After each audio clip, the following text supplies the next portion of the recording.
علی گڑھ تحریک کے بانی سبھی لوگوں کو لگ بھگ پتہ ہوگا، سر سید احمد خان صاحب علی گڑھ تحریک کے بانی ہیں، تو اس کا آنسر ہو جائے گا بی۔ چلیے، ترقی پسند تحریک کب شروع ہوا؟ ترقی پسند تحریک کب شروع ہوا تھا؟ ترقی پسند تحریک جو ہے آپ کو 1936 میں شروع ہوا تھا، یعنی اس کا آنسر کیا ہو جائے گا؟ سی۔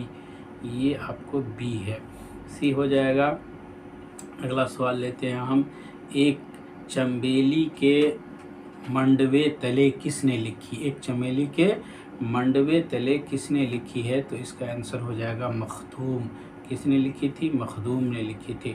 مقدمہ سیر و شاعری کتاب کس نے لکھی؟ مقدمہ سیر و شاعری کتاب کس نے لکھی؟ مقدمہ سیر و شاعری کتاب کس نے لکھی ہے؟ اس کا آنسر ہے اے، یعنی حالی نے لکھی ہے۔